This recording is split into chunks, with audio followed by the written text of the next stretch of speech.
चलिए next question हम लोग रिवाइज कर रहे हैं। यहाँ पे दो क्वेश्चन आपको हम साथ में कराएंगे।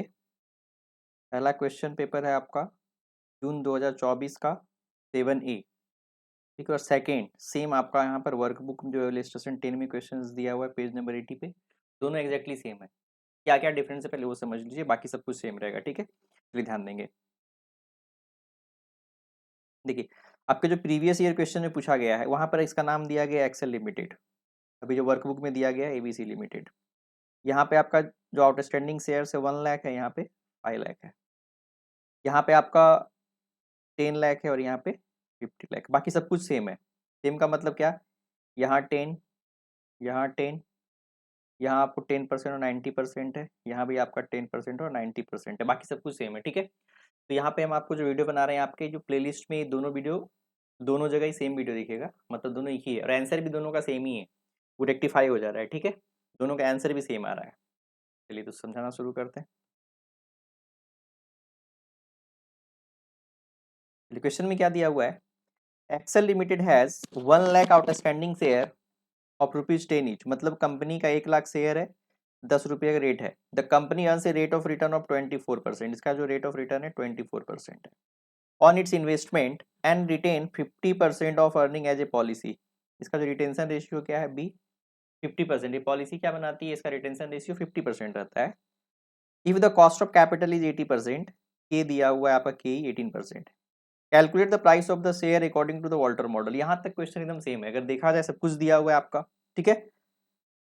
नंबर ऑफ शेयर्स यहाँ पे आ जाएगा आपको, आर दिया हुआ है, के दिया हुआ है, रिटेंशन रेशियो दिया हुआ है, सब कुछ आ जाएगा। लेकिन क्वेश्चन यहाँ पर और कुछ अलग पूछ रहा है। The company has total investment around 10 lakh in assets. Automatic है ना, 1 लाख शेयर है 10 रुपये वाला, तो ये आपका 10 लाख। तो बैलेंस शीट का लायबिलिटी साइड 10 लाख है तो एसेट भी 10 लाख होगा। तो ये बता रहा है कि इसका जो टोटल एसेट्स है 10 लाख है। इफ पे आउट रेशियो चेंजेस टू 10%, 20%, 90%। अभी पे आउट रेशियो 50% है, बोल रहा है अगर हम चेंज करते हैं इसको 10% में और चेंज करते हैं 90% में, तो analyse how will the share price changes. तो बताओ शेयर प्राइस कितना चेंज होगा और कैसे चेंज होगा। The infer the optimum dividend policies for the Excel limited as per golden model. तो यहाँ पे एक चीज ध्यान देंगे, बहुत यूनिक है। जैसे बोला optimum dividend pay out policy of the Excel limited as per the golden model, यहाँ पे सेम चीज रहेगा तो क्या रह जाएगा, ABC limited as per the golden model. खाली नाम चेंज हो गया। देखिए अभी तक जो आपको बताया गया है क्या, नॉर्मली हम लोग क्या बोलते हैं, आर और के का कंपेयर करते हैं। आर और के कंपेयर करते हैं, बोलते हैं अगर ग्रेटर देन है तो बोलते हैं क्या, 0% डिविडेंड देना चाहिए। अगर आर लेस देन के है तो 100% देना चाहिए। अगर आर इक्वल टू है तो कुछ भी दो, कोई फर्क नहीं पड़ता, इनसेंसिटिव, ठीक है। लेकिन यहाँ पे इस क्वेश्चन में सब ध्यान देंगे, गोल्डन मॉडल में एक चीज और चेक करना होता है। इसमें गोल्डन मॉडल में यहाँ पे एक चीज आपको और चेक करना होगा, जो हमने थियरी में बता रखा है पहले। इसमें क्या ये आपको चेक करना होता है, ये तो आपका रूल है, लेकिन चेक क्या करना होगा आप ये ध्यान देंगे। जब थ्योरी में देखेंगे आप, तो थ्योरी में हमने आपको बताया है कि जब हम लोग गोल्डन मॉडल अप्लाई करते हैं तो एक वैलिडिटी चेक करते हैं। वैलिडिटी क्या चेक करते हैं, इसमें इंश्योर करना पड़ता है कि के ग्रेटर देन जी है। मतलब सबसे पहले आप फॉर्मूला लगाने से पहले आप ये चेक करो कि के जो है इसका कॉस्ट ऑफ कैपिटल है, ऐसा ग्रोथ रेट से ज्यादा है कि नहीं, यानी कि के ग्रेटर देन बी आर का मतलब वही जी का फॉर्मूला क्या होता है, b retention ratio into rate of return बताए हुए हैं, ठीक है। यानी कि बी लेस देन के ई अपन आर होना चाहिए। इसको जब फॉर्मूला इधर करेंगे बी, तो बी कितना होना चाहिए आपका, बी लेस देन होना चाहिए आपका के ई डिवाइडेड बाई आर। तो पहले ये वैलिडिटी चेक करेंगे आप। ये चेक करने के बाद अगर वो अप्लाई होगा तभी ये फॉर्मूला होता है, अदरवाइज फॉर्मूला अप्लाई नहीं होता है। चलिए तो जब वो बताएंगे तो वहां सामने आएगा, तो ये चीज ध्यान देना है, यहाँ पे डायरेक्ट 100% नहीं लिखेंगे। चलिए हम लोग सॉल्व करते हैं। इस क्वेश्चन में क्या नॉर्मली क्या दिया हुआ है, सबसे पहला इसमें क्या बता रहा है कि गोल्डन के मॉडल से क्या होना चाहिए। इसका अभी का पे आउट रेशियो 50% है, अगर 10% होगा तो क्या होगा, 90% होगा तो क्या होगा, सब पे मार्केट प्राइस निकालना है आपको 1 by 1। सबसे पहला क्या दिया हुआ है, नंबर ऑफ शेयर्स दे रखा है आपका 1 लाख, एकदम सिंपल। फेस वैल्यू दिया हुआ है 10, तो टोटल इन्वेस्टमेंट कितना हो गया आपका 10 लाख, कहीं से कोई डाउट नहीं। फिर रेट ऑफ रिटर्न दिया हुआ है 24%, कॉस्ट ऑफ कैपिटल दिया हुआ है 18%। तो टोटल अर्निंग कंपनी का कितना हो जाएगा, total investment into rate of return. Company 10 lakh रुपया लगाई हुई है, इसमें 24% कमाती है, मतलब 2,40,000 साल का अर्न करती है, ठीक है। ईपीएस कैसे हो जाएगा, total earning divided by number of shares. 2,40,000 earn करती है, 1,00,000 शेयर है, मतलब एक शेयर पे कितना कमाती है, 2 रुपया 40 पैसा। ठीक है, यहाँ तक एकदम सिंपल। अब गोल्डन मॉडल का फॉर्मूला अप्लाई करेंगे, जो पी का फॉर्मूला होता है। ठीक है, चलिए अब इसमें क्या है, अभी तक हम नॉर्मली फॉर्मूला लगा के सॉल्यूशन सॉल्व करते थे, लेकिन यहाँ पर पहले हम लोग वैलिडिटी चेक करेंगे, सबसे मेन पॉइंट यही है।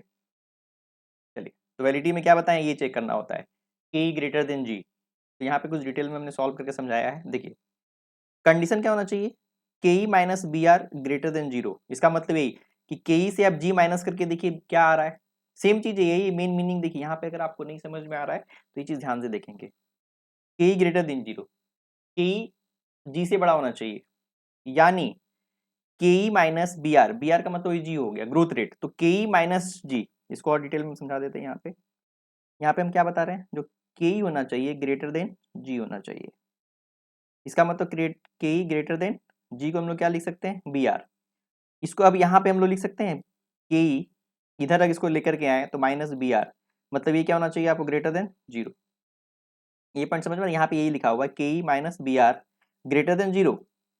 तो यहाँ पे के, ये चीज ध्यान रखेंगे बार बार, this means cost of capital must be greater than growth. मतलब के ई जो है हमेशा जी से बड़ा होना चाहिए, अदरवाइज गलत हो जाएगा। अब आगे ध्यान देंगे, तो यहाँ पर बोलता है k e minus b r greater than zero. तो जब इक्वेशन को सॉल्व कर रहे हैं तो के इक्वल टू क्या हो गया आपका, बी इंटू आर। तो यहाँ पर बी क्या होना चाहिए, k E divided by are.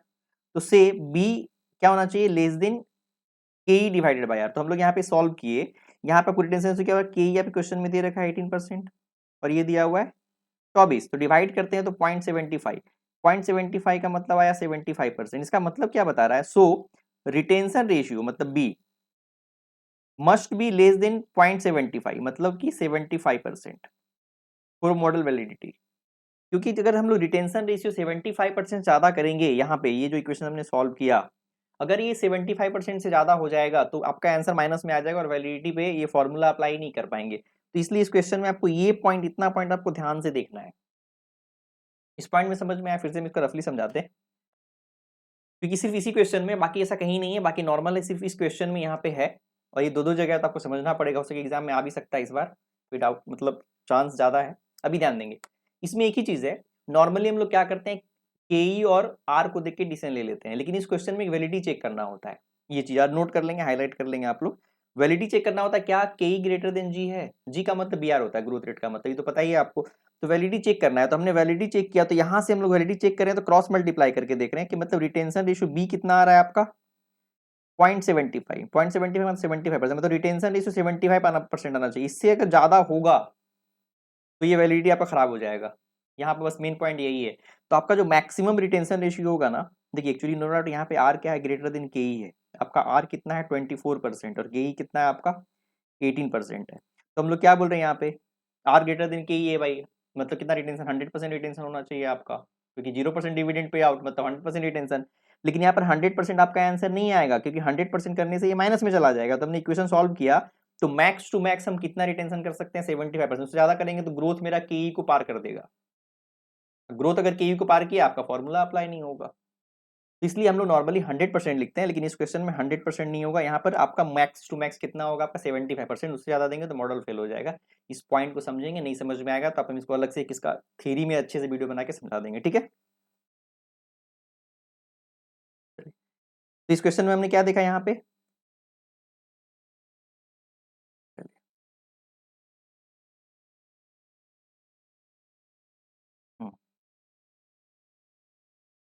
तो यहां से ही समझ में आ गया कि हम लोग का रिटेंशन रेशियो कभी भी 100% होता है, लेकिन यहाँ पे हम 75% ज्यादा रिटेंशन रेशियो नहीं कर सकते, अदरवाइज मॉडल फेल हो जाएगा। चलिए अब हम लोग केस वाइज हम लोग कैलकुलेशन करते हैं। केस वन में क्या रिटेंशन रेशियो 50% दिया हुआ है, तो पे आउट कितना हो जाएगा आपका 50%। हमने सिंपल फॉर्मूला लिखा, ठीक है। फॉर्मूला लिखे हमने जब सॉल्व किया तो मार्केट प्राइस कितना आ गया आपका 20। फॉर्मूला में क्या ई, ईपीएस आपका 2.40 हमने कैलकुलेट किया, 1 माइनस बी, बी क्या रिटेंशन रेशियो है, तो यहाँ पर 1 माइनस बी, तो पे आउट रेशियो कितना आ गया आपका 50। के ई दिया हुआ है, बी आर हम लोग का निकल गया 0.50%, 0.4 सब कुछ क्वेश्चन में दिया हुआ, खाली हमने फॉर्मूला रख दिया। चलिए, तो शेयर प्राइस मेरा आंसर कितना आया 20। ये पॉइंट को ध्यान देना है, मेन यही है। केस टू में पे आउट 10% है, इसका मतलब रिटेंशन मेरा कितना है 90%, ठीक है। तो मेरा मार्केट प्राइस का फॉर्मूला हमने लगाया, सब कुछ हमने लगाया, तो यहाँ पे आप देखेंगे जब ग्रोथ रेट आ रहा है ना यहाँ पे 0.18 माइनस 0.216, मतलब क्या, आपका के 18% है, ग्रोथ रेट कितना आ गया आपका 21.6%, तो आपका के कितना आ रहा है 18%, ग्रोथ रेट कितना है आपका 21.6%, ज्यादा हो गया ना, इसलिए देखिए माइनस में आ गया, तो माइनस में आ गया तो आपका आंसर ही नहीं आएगा। तो यहाँ पर डिनोमिनेटर नेगेटिव आ गया, तो हम लोग बोल सकते हैं model fail as k minus g less than zero, price undefined, price undefined हो जाएगा। ये पॉइंट समझ में आया। लेकिन अब यहाँ पे एक बहुत बड़ी चीज ध्यान देंगे, आपका ये क्वेश्चन 2 बार पूछा गया है आपका, कभी कभी पूछा गया है आपका जून 24 में, दूसरा पूछा गया वर्कबुक 2025 में। और यहाँ पे ध्यान देंगे दोनों क्वेश्चन में इन्होंने क्या किया है, ये माइनस के बाद अनडिफाइंड नहीं किया, इन्होंने आंसर निकाल दिया है, इसलिए यहाँ पे हमने एक ट्विस्ट पॉइंट में एक पॉइंट नोट करा दिया है। बट आप लोग कंफ्यूज मत होना, क्योंकि आपके इंस्टीट्यूट ने जून 24 exam questions and workbook illustration 10 दोनों में इसका आंसर नेगेटिव में भी निकाल के रखा है, -6.67 है, पॉइंट समझ में आ रहा है, -6.67 मार्केट प्राइस निकाल दिया है कि शेयर का मार्केट प्राइस कितना है, माइनस में है 6.67, जो कि गलत है। तो आप लोग को ऐसा नहीं करना है, आप लोग को आंसर निकालना है, ठीक है। चलिए, तो यहाँ पे क्या होगा, इस केस में आपका मार्केट प्राइस नहीं निकलेगा, अनडिफाइंड हो जाएगा, ठीक है। केस 3, आपका पे आउट 90% है, रिटेंशन 10% है, ठीक है। तो हमने फॉर्मूला लगा दिया, इसमें लिख दिया 1 माइनस बी, रिटेंशन रेशियो है ना 10%, लिख दिया, फॉर्मूला हमने सॉल्व कर दिया, बाकी में सॉल्व हो जाएगा, ठीक है। चलिए, इसमें शेयर प्राइस कितना है, 13 रुपया 85 पैसा। अब यहाँ पे देखेंगे हम लोग क्या ऑप्टिमम पॉलिसी क्या है, सिंस आर 24% है और के 18% greater than the company is a growth firm, company growth firm है, higher retention increase the share value, हम लोग क्या बोलते थे 100% रिटेंशन रखो तुम्हारा मार्केट प्राइस सबसे ज्यादा हाई होगा। लेकिन इस केस में जब वैलिडिटी चेक किया तो हम लोगों ने क्या देखा है, 100% नहीं रख सकते हम लोग, but only till retention ratio should be 75%। आप 75% तक रखेंगे तो आपका माइनस में नहीं आएगा, शेयर प्राइस आएगा, उससे ज्यादा देंगे तो आपका वैलिडिटी फेल हो जाएगा और ये माइनस में आंसर आ जाएगा। इफ रिटेंशन एक्सीड 0.75 यानी 75%, तो डिनोमिनेटर टर्न्स जीरो और नेगेटिव, प्राइस अनडिफाइंड, नेगेटिव में आ जाएगा और आपका आंसर नहीं निकलेगा। आपका फाइनल आंसर क्या हो गया, 50% पे आउट पे आपका आंसर आएगा 20, 10% पे आउट पे आएगा अनडिफाइंड नहीं होगा, क्योंकि यहाँ पे ग्रोथ रेट के से ज्यादा हो गया, 90% पे आउट पे 13 रुपये 85 पैसा। तो ऑप्टिमम डिविडेंड पॉलिसीज नॉर्मली हम लोग 100% लिखते थे, क्योंकि इस क्वेश्चन में आपको 100% नहीं लिखना है, retain earning up to safe limit less than 75%, 75% तक ही आपका आंसर होगा, इसमें 100% नहीं लिखेंगे। तो इसी पॉइंट को मेन था यहाँ पे, इसलिए हम इस क्वेश्चन पे ज्यादा जोर दे रहे हैं। यहाँ पे नॉट इक्वल टू 100%, कभी भी 100% नहीं होगा, इसको ध्यान रखना है आपको। चलिए, ट्विस्ट पॉइंट में ध्यान देंगे क्या क्या है। Golden model fail when the growth rate increase, मतलब ग्रेटर देन और equal to cost of capital, जब भी ग्रोथ आपका कॉस्ट ऑफ कैपिटल से ज्यादा हो जाएगा तो मॉडल फेल हो जाता है। पहले always check the conditions k e minus g greater than zero before the calculating price, Gordon model कभी भी सॉल्व करेंगे तो ये कंडीशन चेक कर लेंगे। अगर बी यहाँ पे 75% उससे ज्यादा हो जाए तो डिनोमिनेटर नेगेटिव हो जाएगा और प्राइस इनफिनाइट या अनडिफाइंड हो जाता है, या ये वाला मैंने आपको समझा ही दिया। अब यहाँ पे तो पता ही है आपको, जब आर ग्रेटर देन के ही है तो ग्रोथ फॉर्म का कॉन्सेप्ट लगाइए, जब ये है तो आपका डिविडेंड पे आउट ज्यादा देना बेटर होता है और बराबर है तो कुछ फर्क नहीं पड़ता, ये तो पहले से ही पता था आप लोगों को, ठीक है। तो इस क्वेश्चन में दो चीज मेन जो था, आपको जो रेट पॉइंट हमने हाईलाइट किया है, बस यही चीज है, वैलिडिटी चेक करना है, और ये वैलिडिटी चेक करना है, और यहाँ पर हमने एक्स्ट्रा आपको बताया है, ये पॉइंट हमने आपको एक्स्ट्रा बताया है। वैलिडिटी चेक कर देंगे तो हो जाएगा, लेकिन ये भी निकालना है कि कहाँ तक ये अप्लाई हो सकता है, तो 75% तक ये अप्लाई हो सकता है, जो यहाँ पे हमने निकाला है ये 75%। तो इस पार्ट को आप लोग अच्छे से यहाँ से यहाँ तक रिवाइज कर लीजिएगा, यहाँ से यहाँ अच्छे से, इस पॉइंट को नहीं होता है तो आप लोग स्क्रीनशॉट ले लीजिए, इसको आप लोग प्रैक्टिस कर लीजिए, आप लोग यहाँ पे सबसे अच्छा पॉइंट है ये वाला, ठीक है। ठीक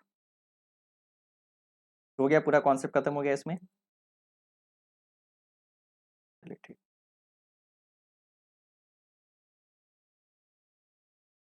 नेक्स्ट क्वेश्चन का रिवाइज कराते हैं हम लोग।